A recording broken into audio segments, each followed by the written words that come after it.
Vamos a abrir nuestras Biblias en el libro de los Gálatas, la epístola de los Gálatas, y en el capítulo 4. Vamos a leer hasta el versículo 7, del 1 hasta el versículo 7. Pero también digo, entre tanto que el heredero es niño, en nada difiere del esclavo, aunque es señor de todo, sino que está bajo tutores y curadores hasta el tiempo señalado por el Padre. Así también nosotros, cuando éramos niños, estábamos en esclavitud bajo los rudimentos del mundo. Pero cuando vino el cumplimiento del tiempo, Dios envió a su Hijo, nacido de mujer y nacido bajo la ley, para que redimiese a los que estaban bajo la ley, a fin de que recibiésemos la adopción de hijos. Y por cuanto sois hijos, Dios envió a vuestros corazones al Espíritu de su Hijo, el cual clama, Abba, Padre. Así que ya no eres esclavo, sino hijo, y si hijo, también heredero de Dios por medio de Cristo. Vamos a orar.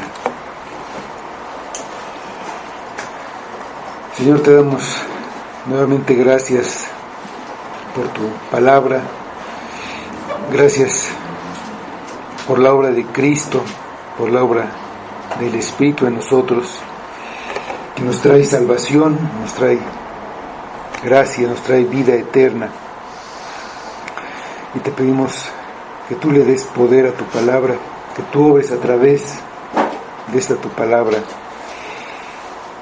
alimentes nuestras almas, las edifiques, traigas la salvación, y nos muestres tu misericordia, tu amor y tu gloria. Pedimos esto en el nombre de tu Hijo Jesús, y solamente para ti y para tu gloria. Amén. Entonces, un niño pequeño que ha heredado una fortuna de su padre que murió, aunque es dueño de todo, en la práctica es igual que un esclavo. No puede disponer de esos bienes como él quiera. Está al cuidado de tutores que lo tienen bajo una estricta disciplina y de administradores que no le permiten hacer uso de lo que tiene. Esto es así hasta que se cumple el tiempo en el que el Padre determinó que él reciba la herencia, reciba todo el control de toda la riqueza. Con este ejemplo, el apóstol Pablo describe la historia espiritual de los creyentes. En un tiempo éramos niños en cuanto a nuestro desarrollo espiritual. Estábamos bajo la esclavitud de los principios humanos, de la cultura y de la religión humana, de las leyes, de las reglas, del gobierno humano. Y entonces Pablo lo llama los rudimentos del mundo. Estábamos con estas obligaciones, además cumpliendo con ritos, sacrificios, con reglas de comportamiento, para tener una conciencia tranquila, pensando que estábamos haciendo lo que teníamos que hacer. Lo mismo pasaba con los judíos y también con los paganos, con los gentiles. Todos viviendo sus vidas, cumpliendo lo que cada uno creía, lo que cada uno pensaba que tenía que hacer.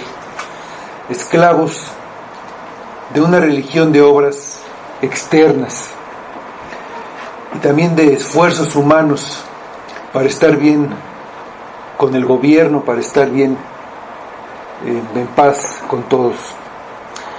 habían vivido los Gálatas antes de recibir el Evangelio.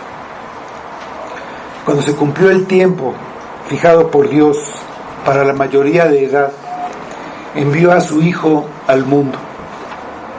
Vino como cualquiera de los hombres. Nació de una mujer y tenía, como todos los hombres, la obligación de cumplir la ley, toda la ley de Dios. En el ejemplo de Pablo, cuando el niño crecía y llegaba a la edad señalada en el testamento, recibía la totalidad de la herencia y la podía usar como quisiera. Era libre de la autoridad de los cuidadores. En el caso de los creyentes, de la nacionalidad que fueran, ellos eran esclavos de la ley. La habían quebrantado y estaban en deuda con ella. La ley los condenaba y les exigía el pago total de su deuda. La deuda era infinita y era imposible que la pagaran. El precio que se debía pagar era la muerte del pecador. Dios envió a su Hijo para que pagara esa deuda, y una vez libres de la esclavitud, además de la libertad, recibían la adopción de hijos, y como hijos mayores de edad, entonces podían recibir toda la riqueza que era de su padre, toda la herencia que les había dejado el Padre.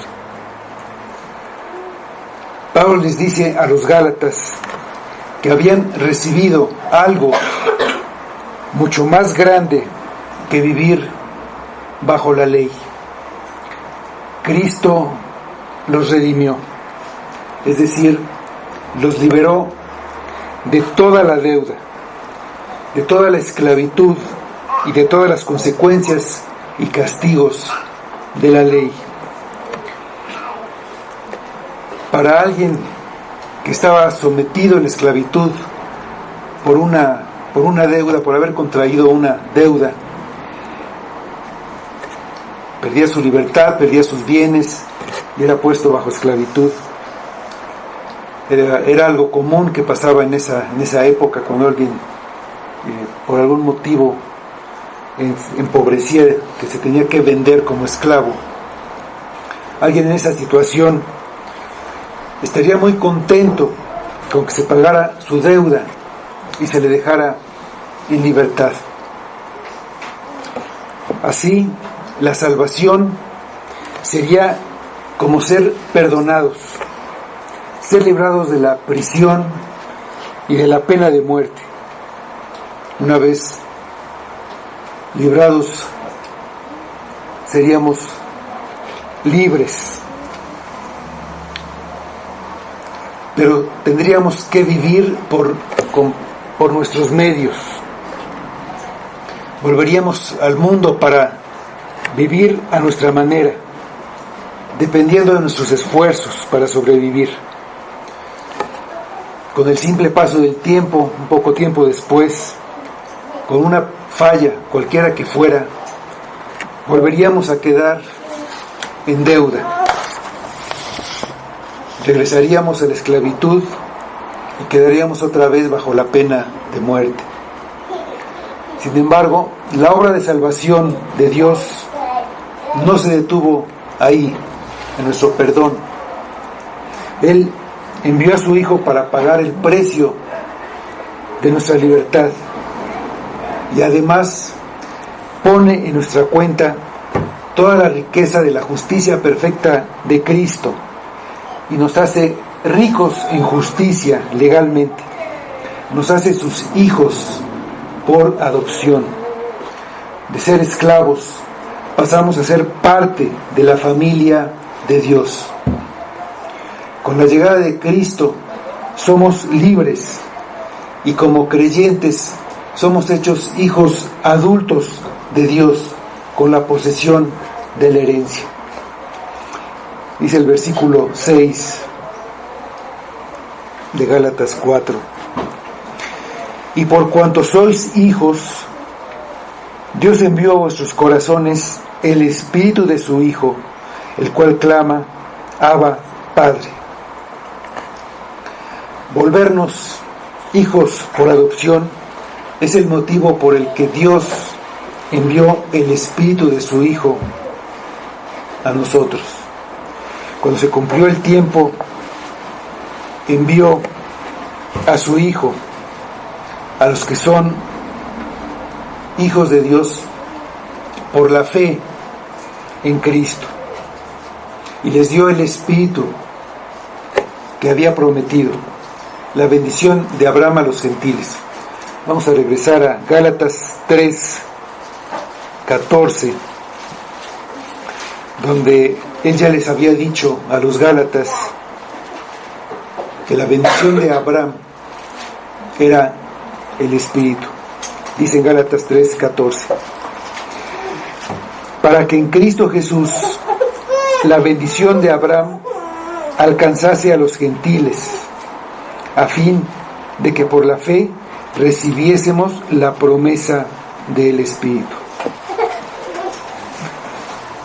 En la obra completa de salvación está incluida la adopción, que llega solamente a través de Jesucristo.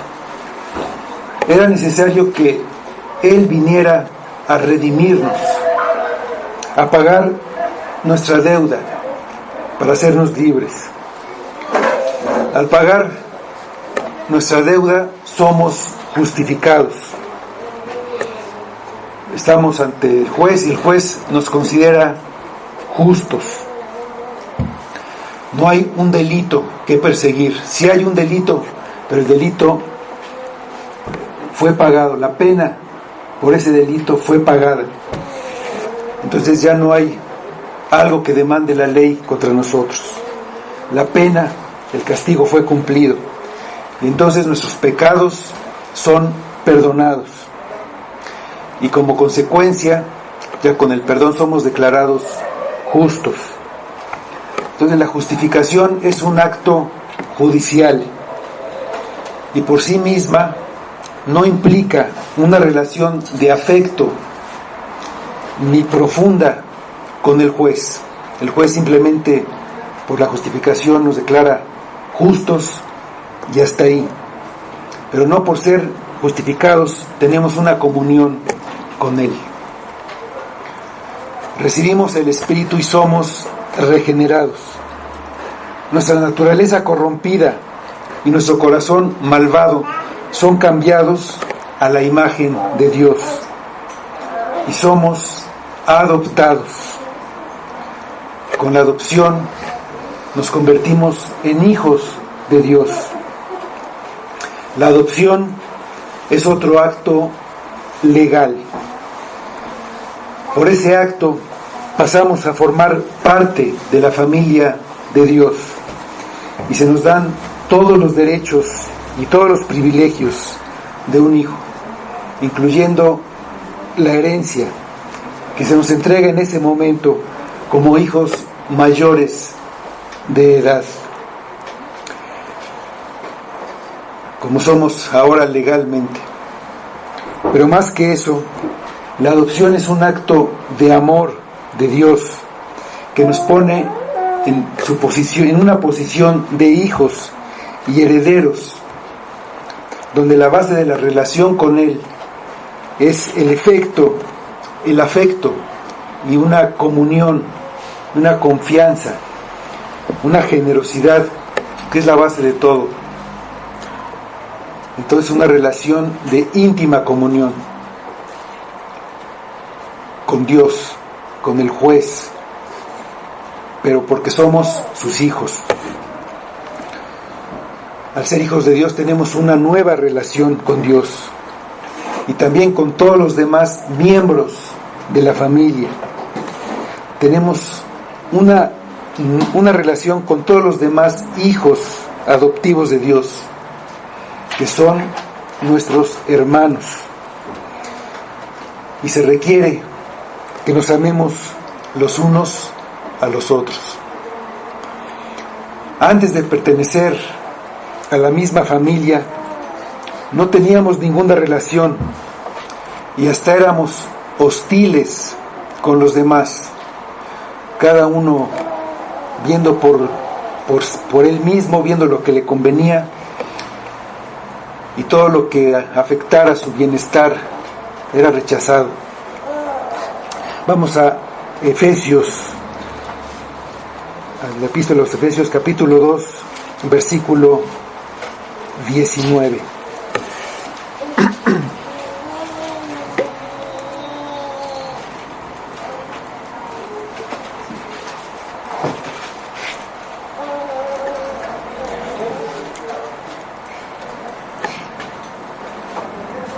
Ahora es diferente, las cosas han cambiado, dice Efesios 2, 19. Así que ya no sois extranjeros ni advenedizos, sino conciudadanos de los santos y miembros de la familia de Dios. En la adopción participa Dios en sus tres personas. Dios envió a su Hijo para que redimiera a los que estaban bajo la ley, para que recibieran la adopción de hijos. Y habiéndolos adoptado, envió al Espíritu a sus corazones. Dios envió al Espíritu Santo a nuestros corazones porque somos hijos. Dice el versículo, y por cuanto sois hijos, Dios envió a vuestros corazones al Espíritu. En el momento de la salvación de una persona, en ese momento es hecha un hijo de Dios y al mismo tiempo recibe al Espíritu Santo. Es el mismo momento en el que cree, como también Pablo ya les había hecho notar a los Gálatas. Vamos a Gálatas 3:2, regresando a Gálatas 3:2.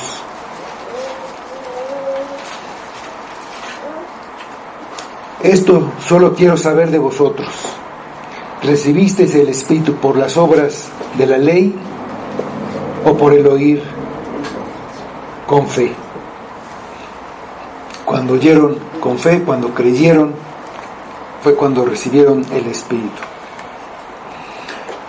Pablo llama aquí en el versículo 6, estamos estudiando, al Espíritu Santo lo llama el Espíritu de su Hijo. Aquí dice que Dios lo envió a nuestros corazones, en el versículo 6. Vamos al Evangelio de Juan, capítulo 15, versículo 26. Allá hablando Jesús a sus discípulos, dice que Él enviará el Espíritu. Dice que el Espíritu proviene del Padre. Dice Juan 15, 26. Pero cuando venga el Consolador, a quien yo os enviaré del Padre, el Espíritu de verdad, el cual procede del Padre, Él dará testimonio acerca de mí. Los dos lo envían. Hay una perfecta unidad en su voluntad y en lo que hacen. Dios es uno y existe en tres personas: Dios Padre, Dios Hijo y Dios Espíritu Santo. Las tres personas son igualmente Dios, las tres con igual sustancia, con igual gloria, poder, sabiduría, conocimientos y con los mismos sentimientos, con la misma voluntad. La palabra personas nos ayuda a entender un poco lo que es la Trinidad. Realmente no hay una ilustración terrenal, una ilustración humana que se pueda aplicar a lo que está fuera de la realidad y la comprensión humanas. Así como no podemos entender que Jesucristo tenga dos naturalezas al mismo tiempo, la divina y la humana, es algo que para nosotros no vemos, no se ve en la naturaleza. Un león tiene la naturaleza de un león y se comporta como león porque es un león. No se puede comportar como una cebra, tiene otra naturaleza y se comporta de otra manera. Jesucristo tiene las dos naturalezas al mismo tiempo, como veíamos la semana pasada, y no lo entendemos, lo creemos porque la Biblia lo enseña. Creemos en la Trinidad de Dios, lo creemos porque la Biblia lo enseña claramente. Dice que solamente hay un Dios vivo y verdadero, que existe en tres personas. O sea, personas no es exactamente la palabra, se le llama también tres subsistencias o de otras maneras, pero no hay algo que describa completamente esto. Pero desde antes de la creación, los tres existían en unidad. En Génesis, así empieza la Biblia, en Génesis 1, dice: en el principio Dios creó los cielos y la tierra. Después dice: y el Espíritu de Dios se movía sobre las aguas. Allí estaban los tres. En el Evangelio de Juan comienza diciendo: en el principio era el Verbo, y el Verbo era con Dios, y el Verbo era Dios, y todas las cosas por Él fueron hechas. Ahí estaba en la creación, Cristo haciendo la creación. En Isaías también habla de la unidad que había antes de la creación. Dice Isaías 48:16, vamos ahí a Isaías 48:16, uno de los muchos versículos que habla de la Trinidad, donde están las tres personas y de lo que hacen perfectamente en unidad. Aquí en este versículo está hablando el Mesías por medio del profeta Isaías. Dice el versículo Isaías 48:16: acercaos a mí, oíd esto. Desde el principio no hablé en secreto. Desde que eso se hizo, allí estaba yo. Y ahora me envió Jehová el Señor y su Espíritu. Desde el principio, dice ahí. Los tres son Dios completamente. Sin embargo, están relacionados entre ellos de un modo que nos hace ver que hay diferencias. El Padre envió al Hijo y los dos enviaron al Espíritu. Por lo que se dice que el Hijo está sujeto al Padre, porque el Padre le envió, y que el Espíritu está sujeto al Padre y al Hijo, porque los dos lo enviaron. Pero sujeción no significa desigualdad. No quiere decir que alguno es superior en algo a los demás. Tampoco que uno existe antes que otro. Dios es uno y es eterno. Las tres personas existen desde siempre y para siempre. Actúan en unidad porque todos quieren lo mismo. Es decir, no es que uno proponga algo y los demás lo sigan. Hay tal unidad que hacen lo mismo porque están de acuerdo en todo y desean lo mismo porque son uno. La sujeción es solamente una manera de relacionarse. El Hijo se somete al Padre y el Espíritu a los dos por su propia voluntad, no porque uno sea más que otro o porque sean diferentes. Dios es uno, y los miembros de la Trinidad trabajan conjuntamente en hacer las obras de Dios. La creación, como ya dijimos, fue hecha por el Padre y por el Hijo, pero también ahí en los actos de creación interviene el Espíritu, participa, y no solamente con su presencia. Vamos a Job 33, versículo 4, donde vemos que el Espíritu también obra en crear las cosas, también participa en todo. Job 33, 4 dice: el Espíritu de Dios me hizo, y el soplo del Omnipotente me dio vida. Los tres participan en las obras de Dios. Los tres intervinieron en la encarnación de Cristo, aunque solamente Cristo fue encarnado. Vamos al Evangelio de Lucas, capítulo 1, versículo 35, que habla de la encarnación de Cristo, y donde vemos a las tres personas participando.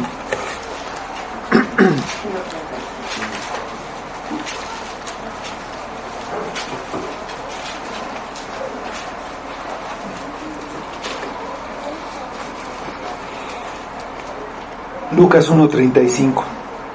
Respondiendo el ángel le dijo: el Espíritu Santo vendrá sobre ti, y el poder del Altísimo te cubrirá con su sombra, por lo cual también el santo ser que nacerá será llamado Hijo de Dios. También los tres estuvieron presentes cuando Juan el Bautista bautizó a Jesús. El Padre habla desde el cielo, el Espíritu desciende en forma de paloma sobre el Hijo que está en la tierra. Los tres intervienen en la expiación. Cristo, mediante el Espíritu, se ofreció a sí mismo sin mancha a Dios, las tres personas, como dice Hebreos 9:14.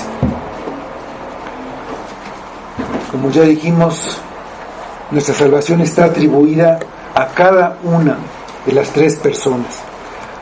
Vamos a leerlo en Primera de Pedro, capítulo 1, versículo 2, la primera parte de este versículo, hablando de nuestra salvación y cada una de las personas haciéndola. Primera de Pedro 1, 2. Elegidos según la presciencia de Dios Padre, en santificación del Espíritu, para obedecer y ser rociados con la sangre de Jesucristo.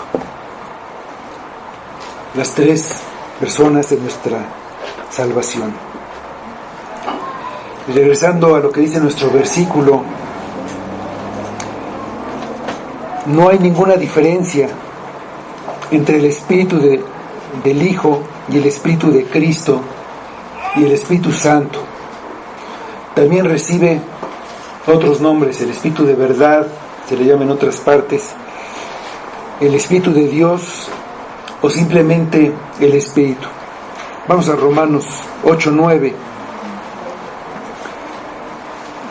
donde vemos este nombre de Espíritu de Cristo, y aquí que se le llama el Espíritu del Hijo. Romanos 8:9.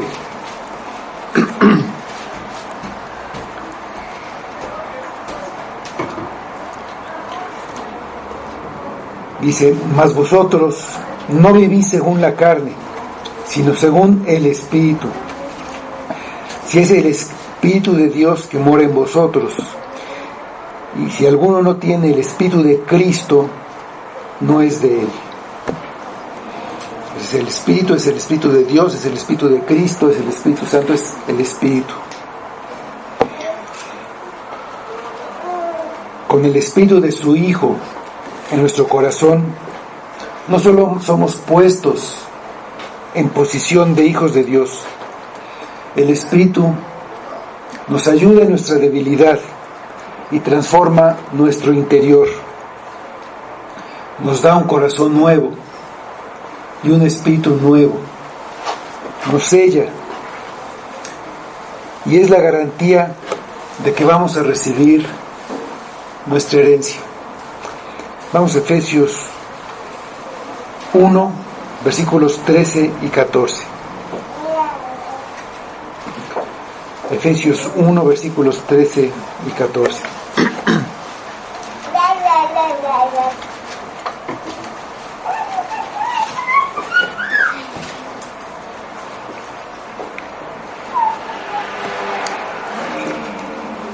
En él también vosotros, habiendo oído la palabra de verdad, el evangelio de vuestra salvación, y habiendo creído en él, fuisteis sellados con el Espíritu Santo de la promesa, que es las arras de nuestra herencia, hasta la redención de la posesión adquirida para alabanza de su gloria. El Espíritu es el que actúa para aplicar en los creyentes la salvación que Cristo compró para su pueblo cuando fue enviado por el Padre. La obra del Hijo y del Espíritu están unidas estrechamente. La obra del Hijo es externa y es visible. Esto es posible precisamente por la naturaleza humana de Cristo. Lo que ven los ojos es algo humano. Entonces por eso es visible y es externa. Esta obra externa de Cristo es su vida perfecta de obediencia y su sacrificio en la cruz. Algo que podemos entender, comprender humanamente. La obra del Espíritu es interna, es en el corazón. No se puede ver físicamente, obviamente. El Espíritu es enviado al corazón, es decir, a nuestro interior o a nuestras vidas. El corazón es el centro del hombre, el interior del hombre, donde está su fe y sus sentimientos, y de donde salen sus palabras y acciones. Cuando Dios le dice a Samuel que no mire la apariencia ni lo grande de su estatura, porque Dios lo que mira es el corazón, no está hablando del corazón físico, que a fin de cuentas pues es carne, es un músculo. Está hablando del interior. Cuando decimos que el verdadero cristianismo es del corazón, estamos diciendo que no es exterior, sino interno. Pues en el corazón, en el interior, ahí es donde actúa el Espíritu y nos da la certeza de la adopción. Recibimos el Espíritu de su Hijo. El Espíritu obra en el interior y empieza convenciendo al hombre de su pecado y de la necesidad de un Salvador, y permanece obrando en nuestras vidas para hacer la transformación de cada creyente en la imagen de su Hijo. La adopción significa que formamos parte de la familia de Dios.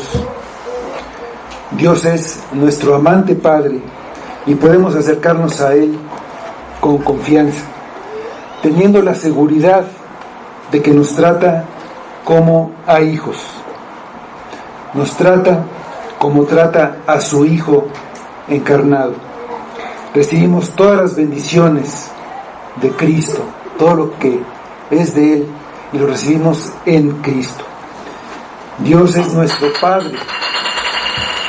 Como es Padre de Jesucristo, por lo que en nuestra vida debe haber una comunión como la que hay entre Cristo y su Padre.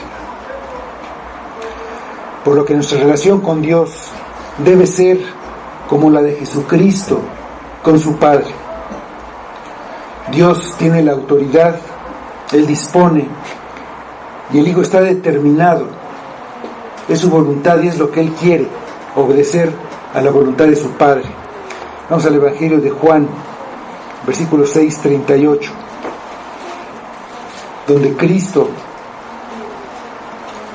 dice esto: a eso vino, a cumplir la voluntad de su Padre.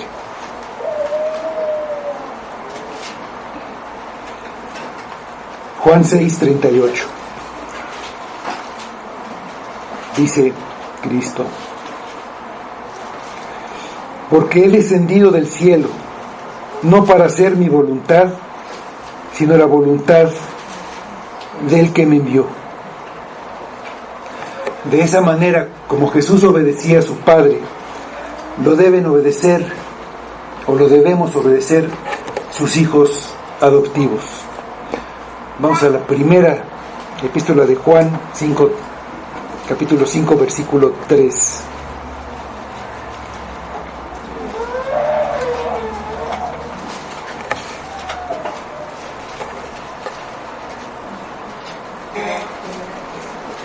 Primera de Juan 5:3.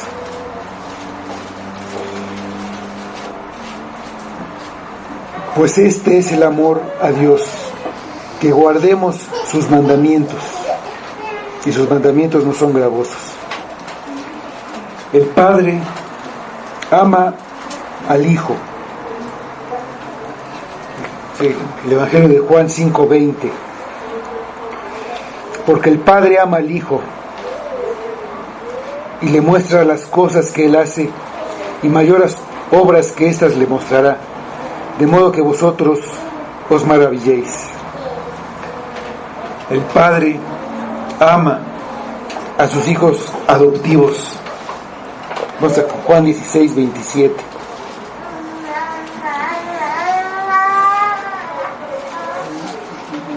Aquí hablando, Jesús dice: pues el Padre mismo os ama, porque vosotros me habéis amado y habéis creído que yo salí de Dios. Hay una unión y una comunión constantes entre el Padre y el Hijo. También hay en el Evangelio de Juan, capítulo 8, versículo 29.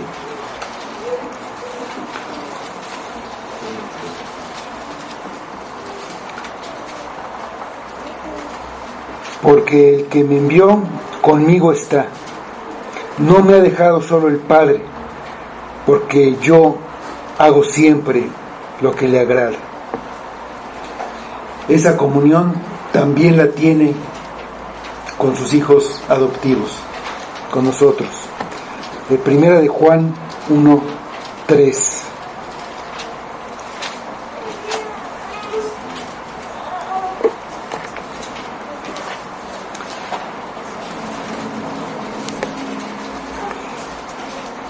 Lo que hemos visto y oído, eso os anunciamos, para que también vosotros tengáis comunión con nosotros. Y nuestra comunión verdaderamente es con el Padre y con su Hijo Jesucristo. El Padre quiere exaltar a su Hijo. Juan 17:1. Evangelio de Juan, capítulo 17, versículo 1.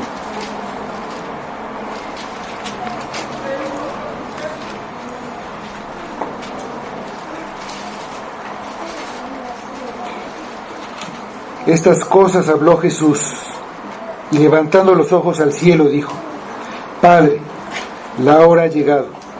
Glorifica a tu Hijo, para que también tu Hijo te glorifique a ti. Como exaltó a Jesús honra a sus seguidores como hermanos de la misma familia. Juan 12:26.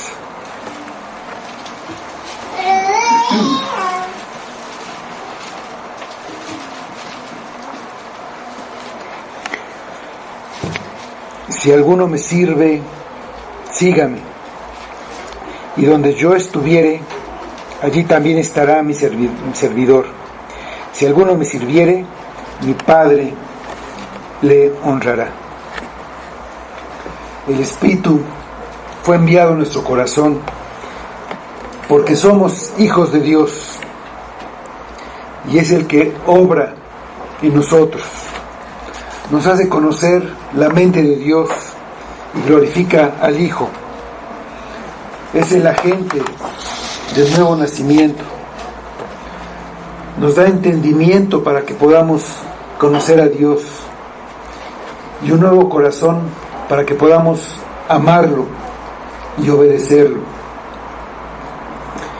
El Espíritu vive en nosotros, nos santifica, produce en nosotros fe, gozo, paz, entre otros dones. Nos fue dado como el espíritu de adopción. Su propósito es hacernos comprender lo que significa nuestra relación con Dios, como sus hijos, en unión con Cristo, y todo lo que esto significa. No es cosa ligera decir que somos hijos de Dios. A veces estamos acostumbrados y lo decimos, pero hay que meditar en qué significa que somos hijos de Dios. Vamos a Romanos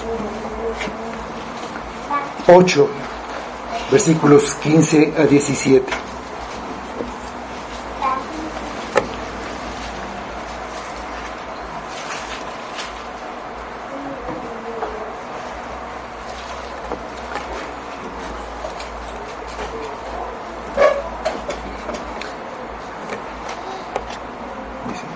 Pues no habéis recibido el espíritu de esclavitud para estar otra vez en temor, sino que habéis recibido el espíritu de adopción, por el cual clamamos, Abba, Padre. El espíritu mismo da testimonio a nuestro espíritu de que somos hijos de Dios, y si hijos, también herederos, herederos de Dios y coherederos con Cristo, si es que padecemos juntamente con Él, para que juntamente con Él seamos glorificados. El Espíritu nos da la seguridad de que somos hijos de Dios.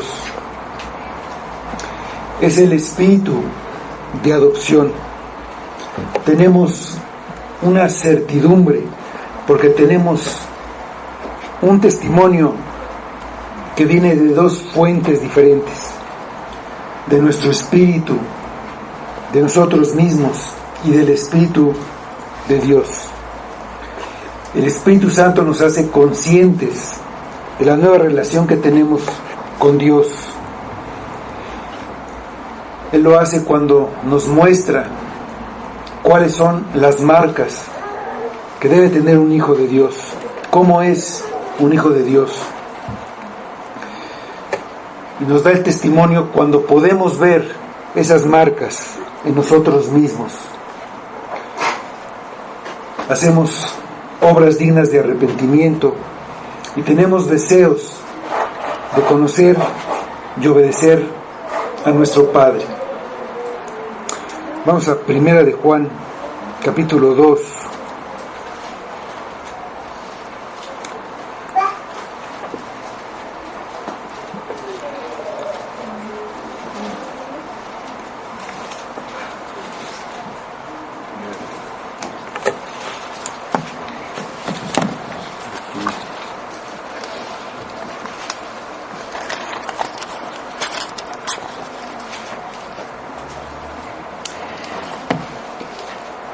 Versículo 3 dice: y en esto sabemos que nosotros le conocemos, si guardamos sus mandamientos. y el del 9 al 11. El que dice que está en luz y aborrece a su hermano, está todavía en tinieblas. El que ama a su hermano permanece en la luz, y en él no hay tropiezo. Pero el que aborrece a su hermano está en tinieblas, y anda en tinieblas, y no sabe a dónde va, porque las tinieblas le han cegado los ojos. La seguridad la tenemos cuando tenemos los frutos del Espíritu en nuestra vida. Y el primero es el amor. Si no tienes ese doble testimonio y crees que eres un hijo de Dios, te estás engañando. Arrepiéntete, deja tu pecado, ven a Cristo confiando en su obra de redención. Cree en Cristo, cree en el Evangelio.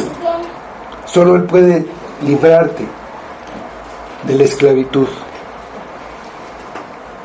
En el versículo 5, el versículo 6, dice: el Espíritu de su Hijo, el cual clama, Abba, Padre. En nuestros corazones el Espíritu de su Hijo, el cual clama, Abba, Padre. Y en Romanos dice, que leímos ahorita, dice que nosotros clamamos, Abba, Padre. Abba significa Padre, está en 2 idiomas, pero Abba es una forma muy familiar de llamarlo. El Espíritu nos lleva a clamar, Abba, Padre.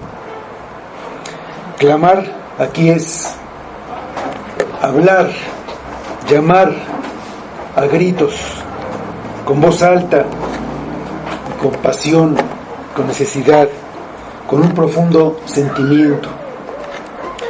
Se acabó el temor, ya no somos esclavos, somos hijos, y respondiendo al amor de Dios, el Espíritu nos impulsa a llamarlo así, de una manera tan familiar, una manera en la que un esclavo o uno que no fuera de la familia no se atrevería a llamarlo. Así es como Jesús hablaba a su Padre en los momentos de angustia. Vamos al Evangelio de Marcos 14:36. En un momento donde necesitaba ser fortalecido, donde sabía que venía algo muy fuerte. Así lo llama, con esa misma palabra. Dice Marcos 14:36. Y decía, Abba, Padre, todas las cosas son posibles para ti. Aparta de mí esta copa, mas no lo que yo quiero, sino lo que tú. Llamamos así a Dios para dirigirnos a Él. Nos dirigimos a Él o le hablamos con Él por medio de la oración. Hablamos con Él con afecto y de una manera familiar, no con formalismos ni una manera mecánica repitiendo algo, sino entendiendo su presencia real con nosotros, a nuestro lado, como cuando un niño pide a su padre que esté más cerca porque hay un problema, o porque también lo llama cuando tiene una duda, cuando tiene una pregunta. Lo llama con la seguridad de que lo ama y que está cerca para oírnos y para ayudarnos. No somos nosotros propiamente los que oramos, es el Espíritu del Hijo que fue enviado en nuestros corazones. Vamos a Romanos 8, 26 y 27. Nosotros oramos y a veces lo llamamos Dios, Señor, pero de una manera cercana debemos llamarlo Padre. Es nuestro Padre.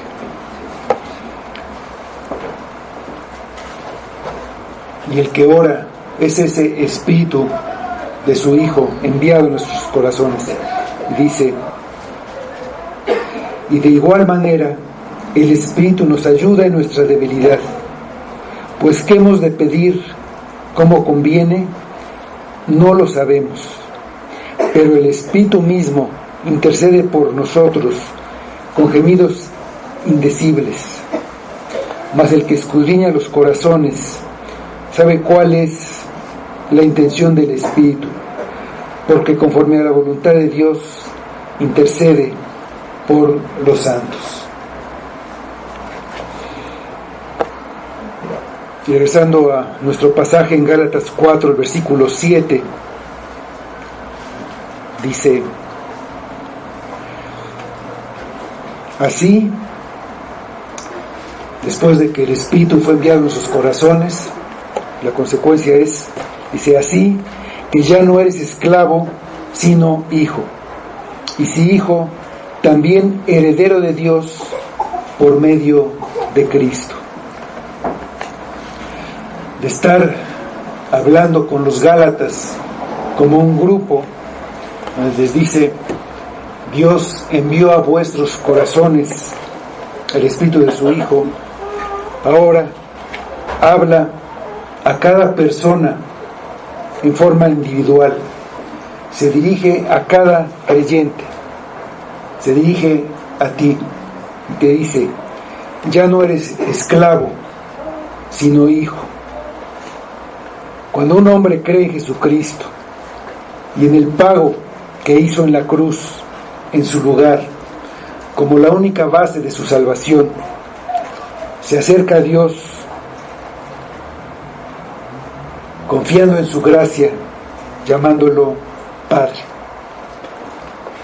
Es un hombre libre, ya no es esclavo, es ahora un hijo y lo sabe.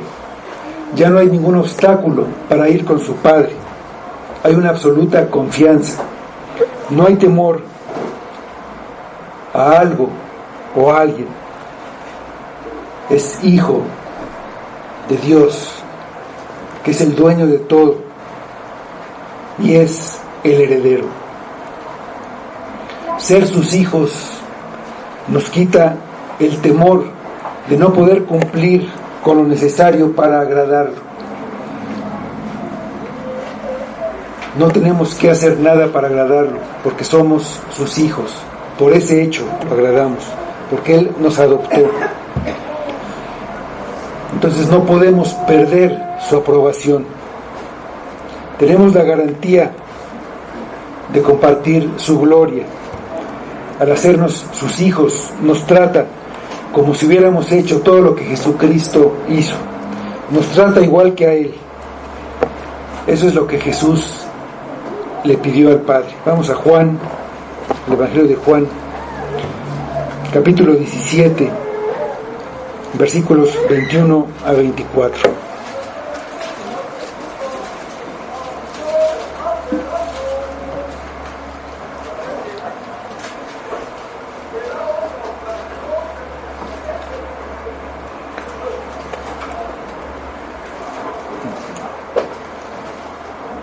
Juan 17, 21 a 24. Para que todos sean uno, como tú, oh Padre, en mí y yo en ti, que también ellos sean uno de nosotros, para que el mundo crea que tú me enviaste. La gloria que me diste, yo les he dado, para que sean uno, así como nosotros somos uno, yo en ellos y tú en mí, para que sean perfectos en unidad, para que el mundo conozca que tú me enviaste y que los has amado a ellos, como también a mí me has amado. Padre, aquellos que me has dado. Quiero que en donde yo estoy, también ellos estén conmigo, para que vean mi gloria que me has dado, porque me has amado desde antes de la fundación del mundo. Ser herederos en esta palabra y esta forma de recibir todo lo que recibimos, quiere decir que todo lo que recibimos, empezando por la salvación, no es algo que ganamos, lo heredamos. Es un regalo de la gracia de Dios. Los Gálatas cometieron el error de pensar que la salvación se tenía que ganar con un esfuerzo personal y no por la gracia de Dios. Así Pablo dice: eres hijo y heredero de Dios por medio de Cristo, no por tu esfuerzo, es por medio de Cristo. En otras versiones esta parte se traduce: y si hijo, también eres heredero por medio de Dios. De cualquier manera, a lo largo de la Biblia vemos que la obra que hace a un hombre hijo de Dios y su heredero es solamente por la gracia soberana de Dios. Vamos a 1 de Juan 4:10.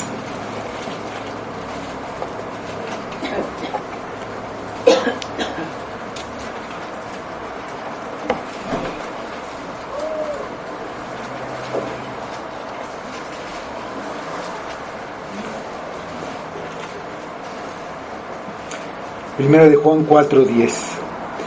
En esto consiste el amor, no en que nosotros hayamos amado a Dios, sino en que Él nos amó a nosotros y envió a su Hijo en propiciación por nuestros pecados. Vamos a orar.